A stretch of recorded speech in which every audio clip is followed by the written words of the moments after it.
মিয়ানমারে অভ্যন্তরীণ সংঘর্ষ শুরু হওয়ার পর ২০১৭ সালের ২৫ আগস্ট টেকনাফ সীমান্ত দিয়ে বাংলাদেশের রোহিঙ্গা অনুপ্রবেশ শুরু হয়। পরের বছর পর্যন্ত ধাপে ধাপে অনুপ্রবেশ করে প্রায় ৭ লাখ রোহিঙ্গা। এরপরও নানা সময় আসে আরও কয়েক লাখ। এছাড়া আগে থেকেই বাংলাদেশে অবস্থান করছিল ৩ লাখের বেশি রোহিঙ্গা।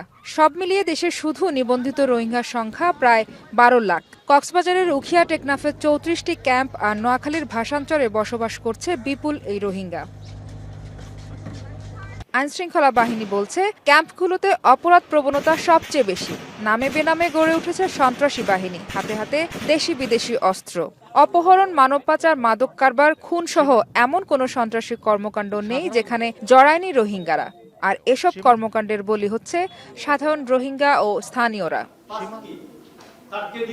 রাজধানীর সিরডাপ মিলনায়তনে সেন্টার ফর গভর্নেন্স স্টাডিজ আয়োজিত জাতীয় নিরাপত্তা এবং আইনশৃঙ্খলা বিষয়ক এক সংলাপেও উঠে এলো রোহিঙ্গা পরিস্থিতি নিয়ে উদ্বেগের কথা। তাদের নিয়ে চূড়ান্ত সিদ্ধান্ত নিতে সরকারকে দ্রুত ব্যবস্থা নেওয়ার তাগিদ দিলেন তারা। ওইটা একটা অপরাধের কারখানা, এখন ঘুমাচ্ছে, খাচ্ছে আর অপরাধ করছে। Drug trafficking, open trafficking, human trafficking সব অপরাধে লিপ্ত হচ্ছে। So either we forcefully send them back, অথবা আমরা একটা আইন করে তাদেরকে প্রশিক্ষণ দিয়ে এই জনশক্তি এটাকে আমাদের কাজে লাগাই। দেশের নিরাপত্তার স্বার্থে বিদেশি আগ্রাসনের বিরুদ্ধে রাজনৈতিক দলগুলোর মধ্যে ঐক্যের বিকল্প নেই বলেও মত উঠে আসে সংলাপে। আমাদের এইসব বাহিনীগুলো এগুলোকে জনবান্ধব করা দরকার।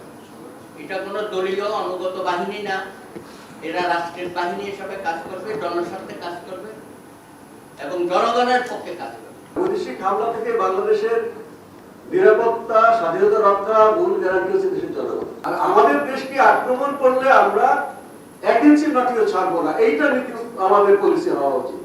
জাতীয় নিরাপত্তা নিশ্চিত করতে শুধু আইন শৃঙ্খলা প্রয়োগে যথেষ্ট নয় মন্তব্য করে জনগণের মধ্যে সচেতনতা বাড়ানোর তাগিদ দেন বক্তারা। মাহফুজা বৃষ্টি, এখন, ঢাকা।